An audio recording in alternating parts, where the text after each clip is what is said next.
আসসালামু আলাইকুম রহমতুল্লাহ। প্রিয় বিশ্ববিদ্যালয় ভর্তি পরীক্ষার্থী ভাই বোনেরা, জাস্ট বি ইউনিট গণিতের ধারাবাহিক প্রস্তুতিমূলক ক্লাসে তোমাদের সবাইকে স্বাগত জানাচ্ছি। আজকের ক্লাসে আমরা জাস্ট 2019-20 সালের প্রশ্নগুলা একের অধিক প্রসেসে সহজ উপায়ে সমাধান করতে চেষ্টা করব। চলো তাহলে শুরু করা যাক। তোমরা এখানে একটা প্রশ্ন দেখতে পারতেছো যে ও কেন্দ্র বিশিষ্ট এবিসিডি একটি অন্তস্থ চতুর্ভুজ। যদি কোণ বিওডি 98 ডিগ্রি হয় তবে বিসিডি এর মান কত?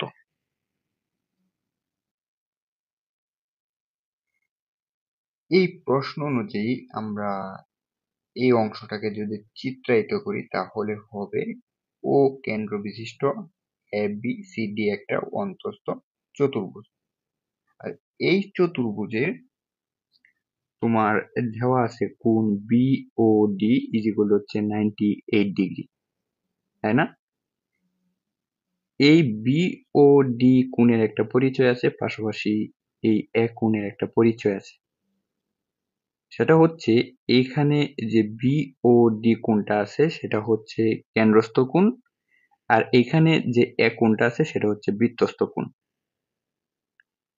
যদি এটা কেন্দ্রস্থ কোণ হয় আর এটা যদি বৃত্তস্থ কোণ হয় তবে আমরা জানি বৃত্তের একে চাপের উপর দণ্ডায়মান এই কেন্দ্রস্থ কোণ বৃত্তস্থ কোণের দ্বিগুণ।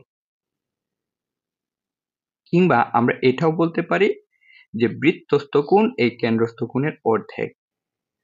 প্রথমে আমি যে বলেছিলাম বৃত্তের কেন্দ্রস্থ কোণ এই বৃত্তস্থ কোণের দ্বিগুণ, তাহলে আমরা লিখতে পারি কোণ 2BAC ইজ ইকুয়াল টু হচ্ছে কোণ বিওডি। পারি না এটা? কারণ আমরা জানি বৃত্তের কেন্দ্রস্থ কোণ এই বৃত্তস্থ কোণের দ্বিগুণ।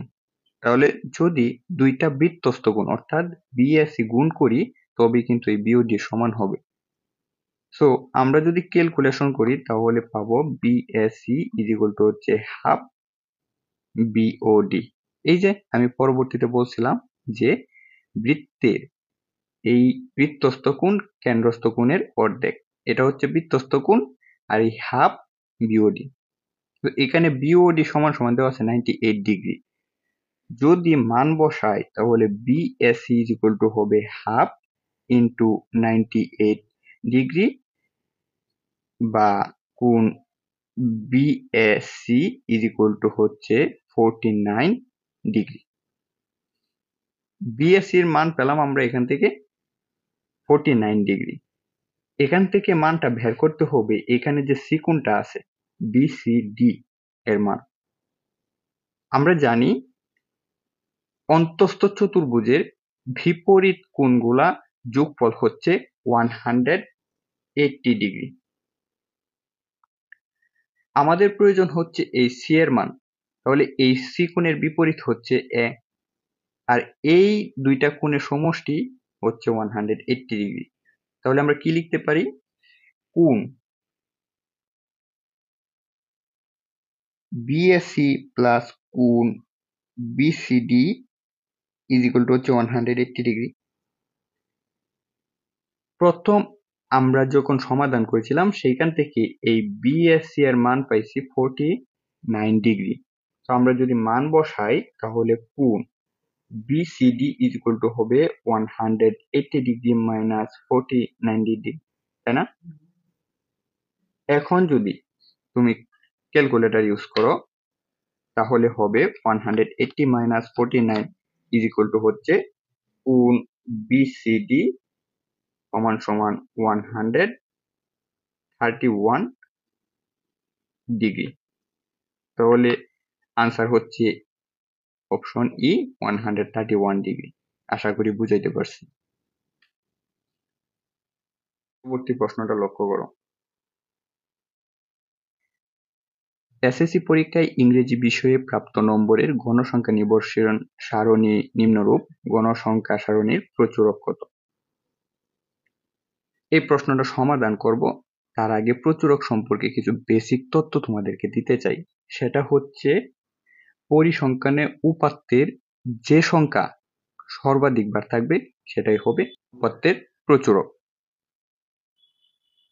আর এই প্রচুরক দুইভাবে নির্ণয় করা যায়, একটা হচ্ছে বিন্যস্ত উপায় আর একটা হচ্ছে অবিন্যস্ত উপায়। অবিন্যস্ত উপায় কিভাবে নির্ণয় করা যায়? ধরো আমি 5টা অবিন্যস্ত উপাত্ত নিলাম, সেটা হচ্ছে 2, 7, 2, 4, 3, তাই না? এই যে উপাত্তগুলো আছে সেটা কি অবিন্যস্ত উপায় আছে। এখন যদি প্রশ্ন করা হয় এই অবিন্যস্ত উপাত্তের প্রচুরক কত, তাহলে আমরা সহজে বলে দিতে পারবো যে এই অবিন্যস্ত উপাত্তের প্রচুরক হচ্ছে 2। কিভাবে নির্ণয় করছি? এটা অবিন্যস্ত উপায়। দেখো 2 এর পরে কত চলে আসে? 7, তারপরে আসছে 2, তারপরে 4, তারপরে 3। সাধারণত যদি বিন্যস্ত হইতো তাহলে কি হইতো? 2, 2, 3, 4, 7, তাই না?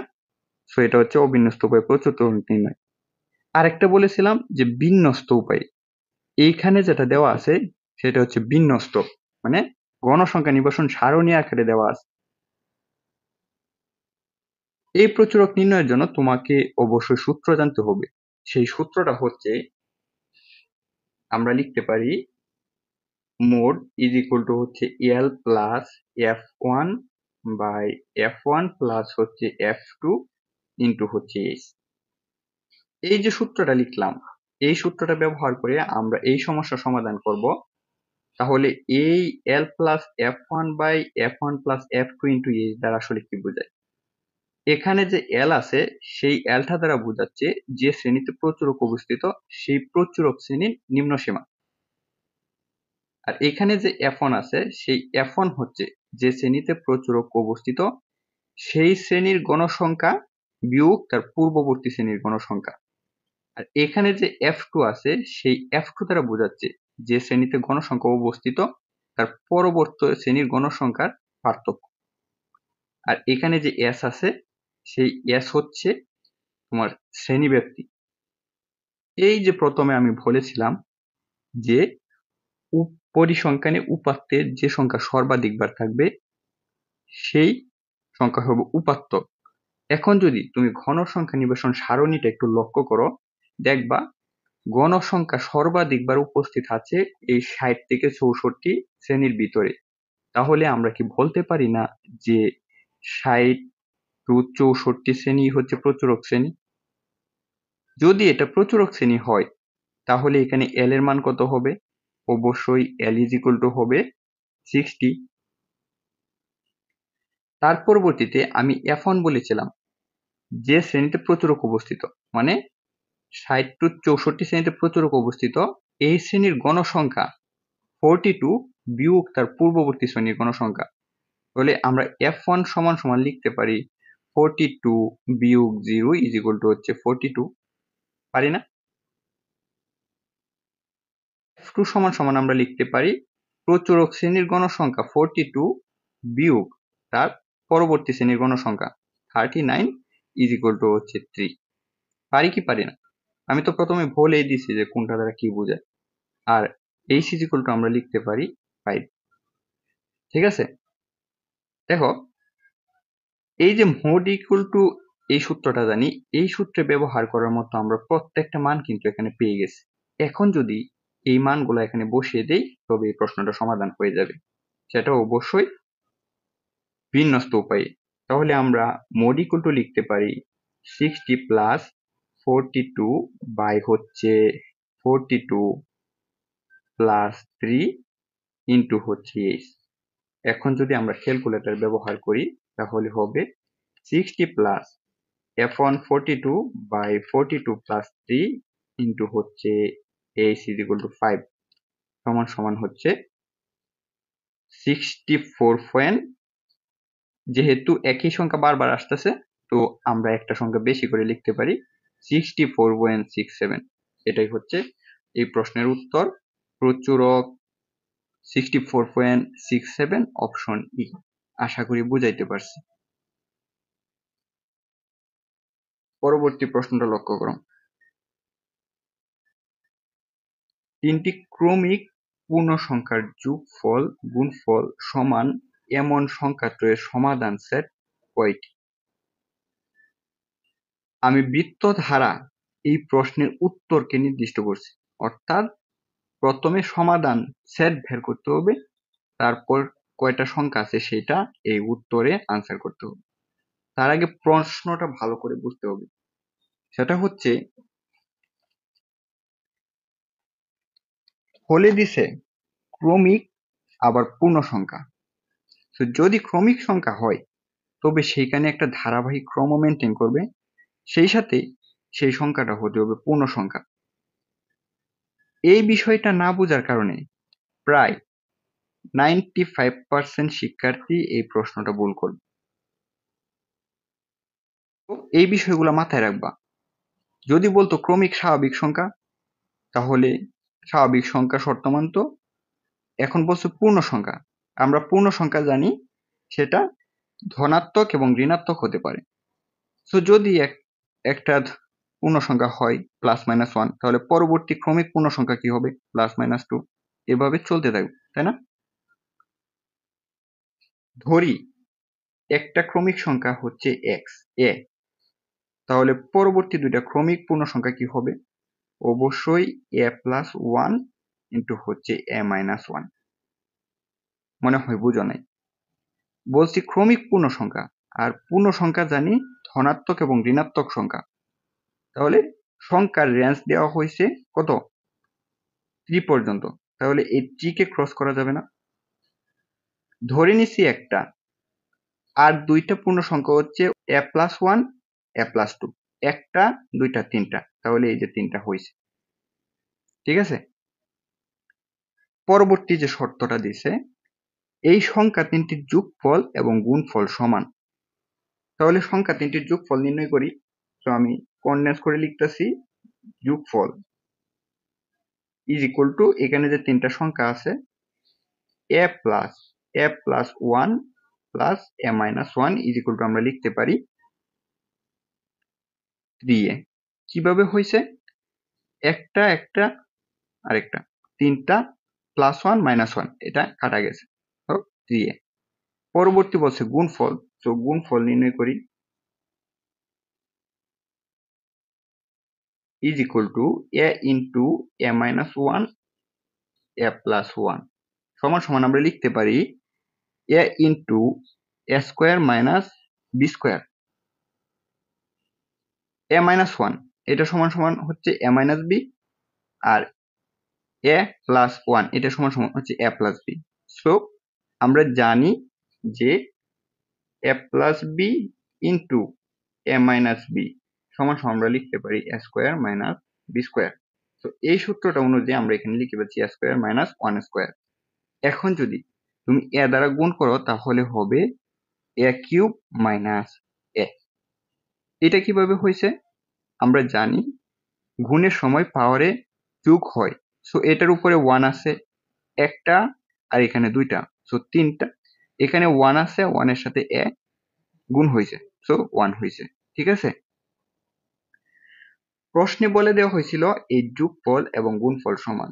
যদি যোগফল এবং গুণফল সমান হয় তাহলে আমরা লিখতে পারি 3a ইজ ইকুয়াল টু হচ্ছে a কিউব মাইনাস a। পারি কি পারি না? কারণ এটা প্রশ্নে বলে দেওয়া হয়েছে যে সমান। সো এটাকে ক্যালকুলেশন করি।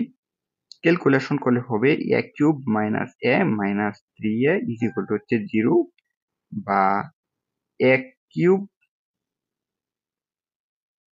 Minus 4a is equal to হচ্ছে 0। এখন যদি আমরা a কমন নিই তাহলে হবে square minus 4 is equal to হচ্ছে 0। বুঝতে পারতেছো তো? একটায় তার সাথে যোগ হয়েছে তিনটায় সমান সমান চারটায়, উভয় জায়গায় এ আছে, তো আমরা এ কমন নিতে পারি। এ কমন নিলে একটা এ চলে যাবে, সো একটা পাওয়ার কমে যাবে, স্কোয়ার মাইনাস 4। এখন এইটাকে আমরা লিখতে পারি হয় এ ইজ ইকুয়াল টু 0,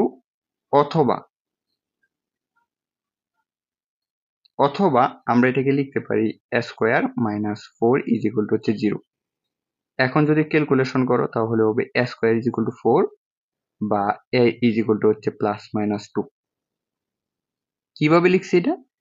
দুইটা এখানে গুণ হিসেবে ছিল, তো যদি গুণ হিসাবে থাকে তাহলে আমরা লিখতে পারি a ইজ ইকুয়াল টু 2 অথবা এটা ইজ ইকুয়াল টু হচ্ছে 2। আমরা ধরে নিছিলাম এটা হচ্ছে ক্রমিক পূর্ণ সংখ্যা। তো এই পূর্ণ সংখ্যার আলোকে এটা হচ্ছে সমাধান 0 আর একটা হচ্ছে 2। তাহলে সমাধান set a is equal two কি হবে 0 2 -2, তাই না? দেখো এই প্রশ্নটা কতটা সামঞ্জস্যপূর্ণ সেটা হচ্ছে বলে দিছিল পূর্ণ সংখ্যা, আর আমি বলছিলাম যে প্লাস মাইনাস যে সংখ্যাগুলো হয় সেগুলো হচ্ছে পূর্ণ সংখ্যা। সো আনসার আসছে +2 -2, তাহলে ওই প্রশ্নের শর্ত মেনে কিন্তু আসছে। এখন তুমি গণনা করো 1টা 2টা 3টা, যে সমাধান সেটের উপাদান আছে কয়টা 3টা, আর প্রশ্নে চাওয়া হয়েছিল কয়টি, তাহলে উত্তর কি হবে অবশ্যই সি 3টি। ঠিক আছে, আশা করি বুঝাইতে পারছি। পরবর্তী প্রশ্নটা লক্ষ্য করো। লম্বভাবে দণ্ডায়মান পুঁটি এই উচ্চতায় ভেঙে ভগ্নাংশ দণ্ডায়মান অংশের সাথে 40 ডিগ্রি কোণ তৈরি করে x দূরত্বে ভূমিকে স্পর্শ করে x এবং h এর মধ্যে সম্পর্ক কোনটি? সো এটা আমরা প্রশ্নটাকে চিত্রের মাধ্যমে রূপ দিলে হবে b হচ্ছে একটা কুটি, এই কুটিটা b থেকে এই উচ্চতায় ধরে নিলাম সেই বিন্দুটা হচ্ছে সি, সিতে এটা ভেঙে গেছে, ভেঙে গিয়ে এই গোড়া থেকে x মিটার দূরে ডি বিন্দুতে ভূমি স্পর্শ করে, যে জায়গায় ভেঙে গেছিল সেই জায়গায় উৎপন্ন পরিমাণ হচ্ছে 40 ডিগ্রি। এইটুকুই তোমাদের প্রশ্নে দেওয়া হয়েছে। তারপর প্রশ্ন থেকে যে উত্তরটা চাওয়া হয়েছে সেটা হচ্ছে এই এইচ এবং এক্স এর সাথে আসলে কি সম্পর্ক বোঝাচ্ছে। সো আমি যখন তোমাদের 9.2 পর লেসন 10 আলোচনা করেছিলাম, 10 আলোচনা করার ক্ষেত্রে এই প্রশ্নগুলো সমাধান করেছি।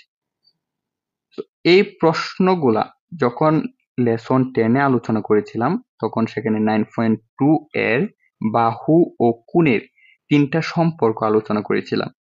সেই সম্পর্কগুলো হচ্ছে বাহু কোণের সম্পর্ক। সো 30 ডিগ্রি কোণ উৎপন্নের ক্ষেত্রে সবসময় যে ত্রিভুজটা হবে সেই ত্রিভুজের ভূমি গ্রেটার দেন লম্ব হবে। 2 নাম্বার শর্ত ছিল 40 ডিগ্রি কোণ উৎপন্নের ক্ষেত্রে ভূমি ইজ ইকুয়াল টু হবে লম্ব। 3 নাম্বার শর্ত ছিল 90 ডিগ্রি কোণ উৎপন্নের ক্ষেত্রে প্রথমটার বিপরীত অর্থাৎ ভূমি লেস দেন লম্ব হবে। এখন প্রশ্ন যে বর্ণনা দিছে গাছটা সি বিন্দুতে যখন ভেঙেছিল তখন কি হয়েছে সেখানে 40 ডিগ্রি কোণ উৎপন্ন করছে, আর এই 40 ডিগ্রি কোণটা কিনা এই 45 ডিগ্রি থেকে ছোট, আর 45 ডিগ্রি কোণের ক্ষেত্রে শর্ত ছিল ভূমি ইজ ইকুয়াল টু লম্ব। যেহেতু এটা ছোট তাহলে এই শর্তের ভিতরে পড়ে যাবে, যদি পড়ে যায় তাহলে কি হবে ভূমি গ্রেটার দেন লম্ব, এটা অবশ্যই এই চিত্রের আলোকে 40 ডিগ্রি কোণের ক্ষেত্রে। এখন এই 40 ডিগ্রি কোণের ক্ষেত্রে এইচ হচ্ছে তোমাদের ভূমি আর এক্স হচ্ছে লম্ব। সো আমরা এখানে লিখতে পারি এইচ গ্রেটার দেন এক্স, এটা হচ্ছে 40 ডিগ্রি কোণের সম্পর্ক। তাহলে অপশন দেখো, এখন অপশনগুলো চেক করলে ডিতে গিয়ে দেখবা সেম এটার মতো দেখতে পাচ্ছি। সো আনসার হচ্ছে এই ডি। তো এই প্রশ্ন সমাধানের পরে তোমাদের কি মনে হচ্ছে যে বইয়ের জ্ঞান লাগবে না? অবশ্যই লাগবে।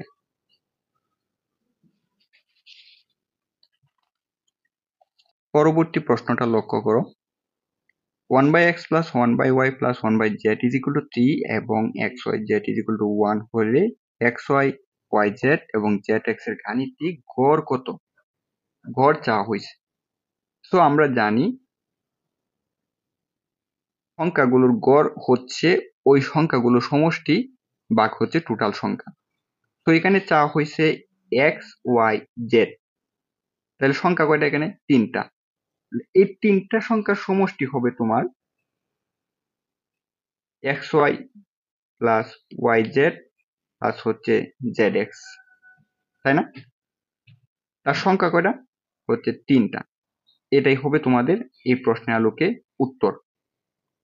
প্রশ্নে দুইটা ডাটা দেওয়া ছিল, সেগুলো হচ্ছে যে 1/x প্লাস 1/y প্লাস হচ্ছে 1/z ইজ ইকুয়াল টু হচ্ছে 3 এবং xyz ইজ ইকুয়াল টু হচ্ছে 1, তাই না? এখানে তো প্রশ্ন দেখতেই পারতেছো তোমরা, এটা দেওয়া আছে। এখন প্রথম যে ডাটাটা দেওয়া আছে সেটাকে যদি তুমি ক্যালকুলেশন করো তাহলে তোমার হর হবে xyz is equal two xy plus yz plus হচ্ছে dz ইজ ইকুয়াল টু হচ্ছে 3, তাই না? জাস্ট এটাকে ক্যালকুলেশন করছি। এখন দেখো এই xy ইজ ইকুয়াল টু প্রশ্নে দেওয়া ছিল যে 1, এই যে এখানে 1 দেওয়া ছিল, তাহলে কি এটা আমরা এখানে ব্যবহার করতে পারি? তাহলে xy plus yz plus zx is equal two হবে 3। এখন যদি তুমি আর গুণন করো তাহলে xy plus yz plus zx is equal two হবে 3। তিনটা সংখ্যার সমষ্টি পাইছি 3, আর এই তিনটা সংখ্যার গড় নির্ণয়ের ক্ষেত্রে সমষ্টি এখানে দেওয়া আছে, যেটা কিনা এটার সেম টু সেম একই। তাহলে এটা কি আমরা এখানে ব্যবহার করতে পারি না?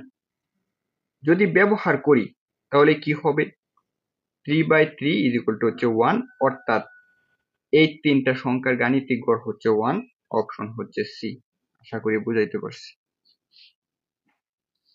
পরবর্তী প্রশ্নটা লক্ষ্য করো। তুমি বলে নিচ্ছি এই প্রশ্নটা দুইটা প্রসেসে সমাধান করা যায়। দুইটা প্রসেসে আমি দেখাবো যাতে তোমরা তোমাদের প্রস্তুতিটা গুছাতে পারো। প্রসেস 1 আমরা যে সমাধান করব সেটা হচ্ছে ত্রিকোণমিতিক অনুপাত এবং সূত্র ব্যবহার করে। হয়েছে cos square a minus sin square a। যদি কোনোভাবে এইখান থেকে আমরা sin স্কয়ার মানটা পেতে পারি তাহলে cos স্কয়ার মান পেতে পারি, কারণ আমরা জানি sin স্কয়ারের সাথে cos স্কয়ারের সূত্রের মাধ্যমে সম্পর্ক আছে। তাহলে আমরা লিখব given a is equal to হচ্ছে √3। এখন উভয় পক্ষে বর্গ করে হবে tan square a is equal to হচ্ছে 3, আর tan স্কয়ার সমান সমান একটা বিপরীত অনুপাত জানি, সেটা অবশ্য সম্পর্কের ভিত্তিতে 1 হচ্ছে cos স্কয়ার a। এখন দুইটারে বিপরীত করে যদি ব্যস্তকরণ করি তাহলে উল্টে যাবে, তাহলে কি হবে? cos square a is equal to হচ্ছে 1/3। cos স্কয়ার a সমান সমান আমরা একটা সূত্র জানি, সেটা হচ্ছে cosec square a minus 1 is equal to হচ্ছে 1/3, ঠিক আছে? এখন উভয় পক্ষে 1 যোগ করে যদি যোগ করি তাহলে cosec square a is equal to হবে 1/3 প্লাস 1। এখন তুমি যদি ডান পক্ষকে ক্যালকুলেশন করো তাহলে হবে 4/3। cosec স্কয়ার a এর বিপরীত অনুপাত লিখে, আর এটার বিপরীত অনুপাত জানি আমরা 1/sin square a is equal to হচ্ছে 4/3, ঠিক আছে? এখন আবার ব্যস্তকরণ করে তাহলে কি হবে? sin square a is equal to হচ্ছে 3/4, তাই না? তো আমি বলেছিলাম যে তোমার এই সাইনের সাথে cos-এর সম্পর্ক আছে, সেটা কিভাবে? সূত্রের ভিত্তিতে। তো sin স্কয়ার a সমান সমান আমরা জানি 1 মাইনাস cos স্কয়ার a 3/4, এটাই তো জানি। ওই যে আমরা 9টা সূত্র পাইছিলাম, তার মাঝে প্রথম 3টা সূত্রের মাঝে এটা একটা। এখন উভয় পক্ষে 1 বিয়োগ করে তাহলে হবে 1 minus 3/4। So cos square a is equal to আমরা লিখতে পারি 4 মাইনাস 3/4 বা cos square a is equal to লিখতে পারি 1/4। cos square is equal to পাইছি 1/4। আমাদের প্রয়োজন হচ্ছে এখান থেকে cos স্কয়ার মাইনাস sin স্কয়ারে। দেখো এখানে কিন্তু অর্ধেক রাশি আমরা পেয়ে গেছি sin cos স্কয়ার a। এখন যদি এই cos স্কয়ার a থেকে উভয় পক্ষে sin স্কয়ারে বিয়োগ করে দেই তাহলে কিন্তু এই সমীকরণে উভয় পক্ষের কোনো মানের পরিবর্তন হবে না, যেটা কিনা আমরা সমীকরণ সমাধান থেকে শিখেছি। ঠিক আছে, এখন উভয় পক্ষে sin স্কয়ারে বিয়োগ করে so cos square a minus sin square a is equal to হচ্ছে 1/4 মাইনাস sin স্কয়ার a, এটা আমরা লিখতে পারি। দেখো প্রথম যখন এই tan থেকে আমরা মানটা বের করেছিলাম তখন সেখানে sin স্কয়ার a এর একটা ভ্যালু আমরা পেয়েছিলাম, সেটা হচ্ছে 3/4। এখন ডান পক্ষে এই sin এর জায়গায় আমরা এই ভ্যালুটা ব্যবহার করব, কারণ আমাদের প্রয়োজন হচ্ছে এটার ভ্যালু। জাস্ট ডান পক্ষে ব্যবহার করব, বাম পক্ষে ব্যবহার করব না। তাহলে cos square a minus sin square a is equal two কি হবে 1/4 মাইনাস এখানে ভ্যালু পাইছি 3/4 ভাগ cos square a minus sin square a is equal to হচ্ছে 4/1 মাইনাস 3 সমান সমান আমরা লিখতে পারি মাইনাস 2/4 ইজ ইকুয়াল টু হচ্ছে মাইনাস হাফ। এটাই হচ্ছে প্রসেস 1 এর মাধ্যমে বা উত্তর অপশন হচ্ছে তোমাদের বি। আমি তোমাদের বলেছিলাম এই প্রশ্নটা প্রসেস 2 এর মাধ্যমে সমাধান করে দেখাবো, সেটা কিভাবে। এখানে লিখলাম প্রসেস 2, সেটা হচ্ছে পিথাগোরাসের সূত্র ও অনুপাত ব্যবহার করে। দেওয়া আছে tan a is equal to হচ্ছে √3। এই √3 পিথাগোরাসের সূত্র প্রমাণ করার জন্য একটা সমকোণী ত্রিভুজ আমরা এখানে এঁকে নিলাম। ধরে নিলাম এই কোণটা হচ্ছে a, তাহলে এটা বি, এটা সি। এখন এই থিটা কোণের সাপেক্ষে tan a অনুপাত দ্বারা বোঝাচ্ছে লম্ব আর এটা হচ্ছে ভূমি। কিভাবে এটা হয়েছে দেখো, এটা নিচে কিন্তু 1 আছে, তো এটা এখানে লিখছি। এখন প্রশ্নে যেটা চাওয়া হয়েছে সেটা হচ্ছে cos square a minus sin square a। cos সমান সমান ওই ছন্দের আলোকে আমরা জানি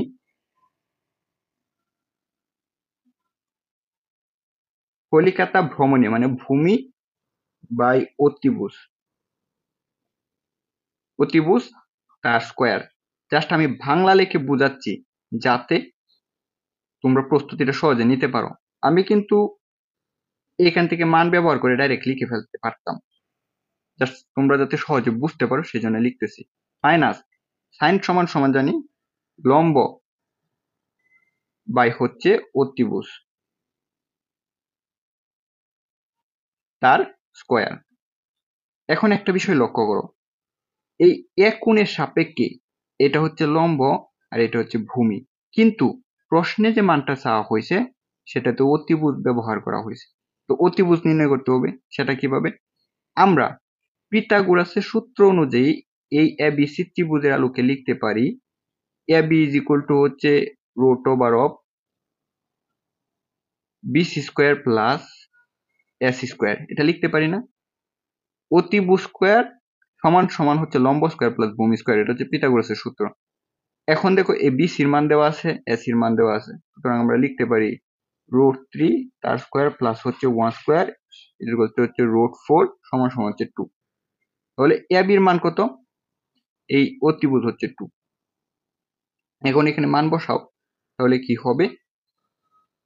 এই এক কোণের সাপেক্ষে ভূমি হচ্ছে 1, সো 1 বাই অতিভুজ হচ্ছে 2 তার স্কয়ার মাইনাস সাইনের ক্ষেত্রে এই এক কোণের সাপেক্ষে এটা হচ্ছে লম্ব, সো √3/2 তার স্কয়ার। এখন যদি ক্যালকুলেশন করো তাহলে হবে 1/4 মাইনাস 3/4 বা লসাগু করলে হবে 4, 1 মাইনাস 3 সমান সমান হবে মাইনাস 2/4 ইজ ইকুয়াল টু হচ্ছে মাইনাস হাফ। এই হচ্ছে প্রসেস 2 এর মাধ্যমে পাওয়া একই উত্তর মাইনাস হাফ। এই হচ্ছে দুইটা process, option B answer minus half. আশা করি বুঝাইতে পারছি। পরবর্তী প্রশ্নটা লক্ষ্য করো, এর সমাধান সেট কোনটি? আমরা যখন 3 নাম্বার প্রশ্নটা সমাধান করেছিলাম সেখানে চাওয়া হয়েছিল সমাধান সেটের পরে সংখ্যা। এখন যে প্রশ্নটা দেওয়া হয়েছে সেখানে চাওয়া হয়েছে জাস্ট সমাধান সেট। যেভাবে সমাধান করেছিলাম এটা ওইভাবে সমাধান করব। চলো সমাধান করি। আমরা এটাকে লিখতে পারি গিভেন x প্লাস 1 বাই হচ্ছে x square minus 3x plus 2 is equal to হচ্ছে x plus 1 x square minus 5x minus 1। এটা প্রশ্নে দেওয়া আছে। দেখো উভয় সমীকরণের হর হচ্ছে 1 x প্লাস 1, আর এইখান থেকে বের করতে হবে এই x এর মানটা। লব x আছে, হরেও x আছে, সেক্ষেত্রে অবশ্যই আমাদেরকে এটা সমাধানের ক্ষেত্রে একটা সিস্টেমে নিয়ে আসতে হবে। তো সিস্টেমটা কি দেখো, উভয় পক্ষে যদি এই রাশিটা বিয়োগ করে দিই তাহলে এই পক্ষে 0 আসতেছে এবং এক্সটা এদিকে চলে আসতেছে, তাই না? তো আমরা লিখতে পারি এক্স প্লাস 1 বাই হচ্ছে x square minus 3x plus 2 minus x plus 1 x square minus 5x minus 1 is equal to হচ্ছে 0। এখন যেহেতু উভয় ভগ্নাংশের লব x প্লাস 1, তো x প্লাস 1 আমরা কমন নিতে পারি। যদি কমন নিই তাহলে হবে x plus 1 by x square minus 3x plus 2 minus 1 by x square minus 5 minus 1 is equal to হচ্ছে 0। দেখো তুমি যদি x প্লাস 1 দ্বারা এটাকে গুণ করো তাহলে এই রাশিটা আমরা পাবো। তো এটা আমরা কমন নিয়েছি। এখন দুইটা রাশি কিন্তু এখানে গুণ হিসেবে আছে, তাহলে ওই সমীকরণ সমাধানের মতো আমরা লিখতে পারি হয় x plus 1 is equal to হচ্ছে 0, অথবা আমরা লিখতে পারি 1 by x square minus 3x plus 2 minus 1 by x square minus 5x minus 1 is equal to হচ্ছে 0। পারি কি পারি না, কারণ দুইটা গুণ হিসেবে আছে, এটা সমান 0 এটা সমান 0। এখন ক্যালকুলেশন করো, বা x ইজ ইকুয়াল টু হচ্ছে মাইনাস 1 একটা, অথবা এটাকে আবার লসাগু করে, সো হর হবে x square minus 3x plus 2 x square minus 5x minus 1 is equal to হচ্ছে 0। এখন এই হরকে যদি প্রথম ভগ্নাংশের হর দ্বারা ভাগ করো তাহলে এটা হবে 1, আর যেটা থাকবে এটাকে গুণ হবে 1 এর সাথে, সো এটা হয়ে যাবে x square minus 5x minus 1 minus. একইভাবে যদি তুমি এটা দ্বারা এটাকে ভাগ করো তবে এটা ভাগ করে হবে 1, থাকবে হচ্ছে এটা গিয়ে 1 এর সাথে গুণ হবে, তাহলে হবে x square minus 3x plus 2 is equal to হচ্ছে 0। এটা হচ্ছে ক্যালকুলেশন। এখন আর গুণন করি, ভাগ x square minus 5x minus 1 minus x square plus 3x minus 2 is equal to হচ্ছে 0। ঠিক আছে, এটা আমরা লিখতে পারি। এখন ক্যালকুলেশন করো, plus x square minus x square, তাহলে এটা বেনিশ হয়ে গেছে, মাইনাস 5x এখানে প্লাস 3x সমান সমান আমরা লিখতে পারি মাইনাস 2x, মাইনাস 1 মাইনাস 2 সমান সমান লিখতে পারি মাইনাস 3 ইজ ইকুয়াল টু হচ্ছে 0। এখন উভয় পক্ষে মাইনাস 1 কমন নিয়ে, যদি মাইনাস 1 কমন নিই তাহলে হবে 2x প্লাস 3 ইকুয়াল টু হবে 0। পরবর্তীতে 2x ইজ ইকুয়াল টু হবে মাইনাস 3। এখন উভয় পক্ষকে 2 দ্বারা ভাগ করে x ইজ ইকুয়াল টু হবে মাইনাস 3/2। তাহলে এই প্রশ্নের সমাধান সেট কি হবে? যেহেতু সমীকরণ, তাহলে সমাধান set x is equal two দ্বিতীয় বন্ধনী -1 মাইনাস 3/2। এটা হচ্ছে এই প্রশ্নের সমাধান সেট। তো তোমাদের অপশন হচ্ছে এ। আশা করি বুঝাইতে পারছি।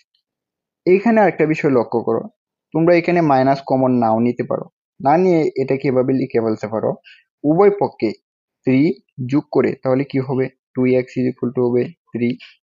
এখন উভয় পক্ষে -2 দ্বারা ভাগ করে, যদি -2 দ্বারা ভাগ করো, -2x বাই হচ্ছে 2 হচ্ছে 3 বাই, সরি এখানে মাইনাস নেই, -2, এই পাশে হবে x হচ্ছে -3/2। আনসার একই, জাস্ট তুমি যেভাবে সমাধান করতে পারো সেই জন্য আমি দেখাই দিয়েছি। তাহলে এটার অপশন হচ্ছে এ। পরবর্তী প্রশ্নটা লক্ষ্য করো, যে কোনো সেট এ বি এর জন্য এ ইন্টারসেকশন বি হচ্ছে এমটি হলে কোনটি সঠিক? দেওয়া আছে এ বি দুইটা সেট, আর এই দুইটার ছেদ হচ্ছে ফাঁকা সেট।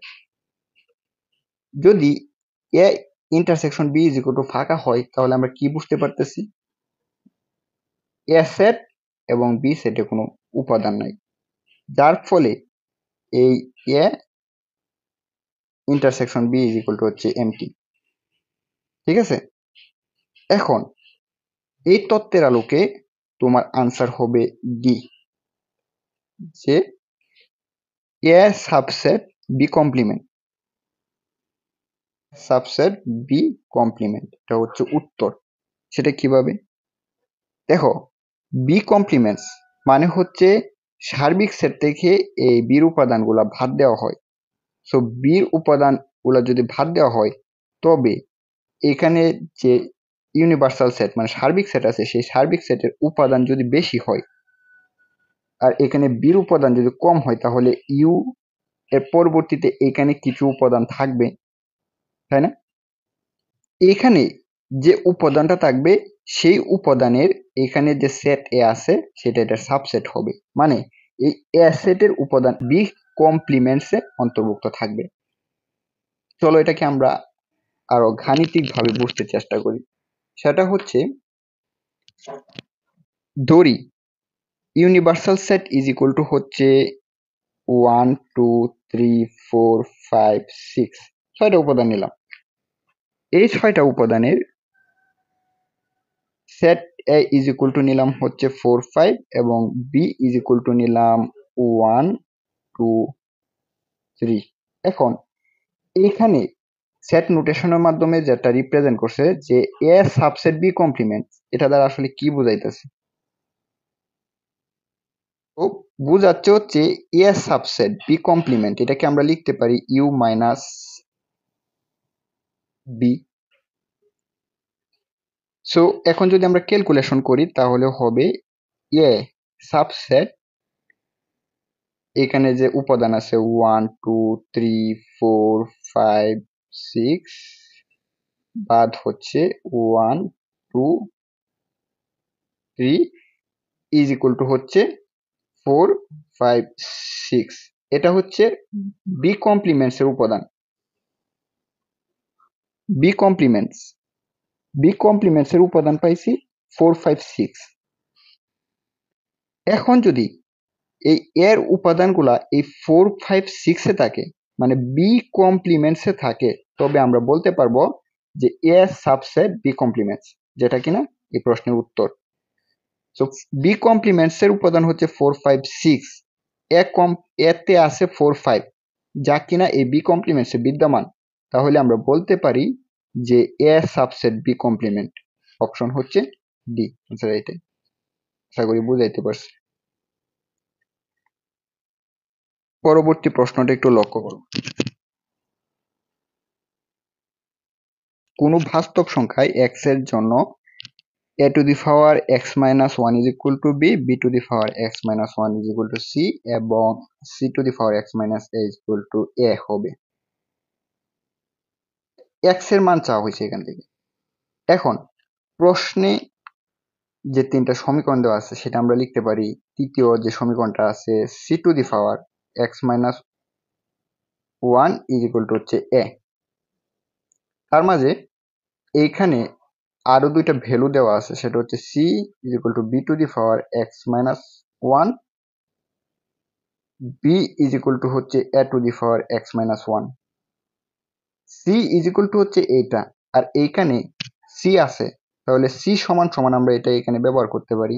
যদি ব্যবহার করি তাহলে দ্বিতীয় লাইনে হবে b to the power x minus one to x minus one is equal to হচ্ছে a।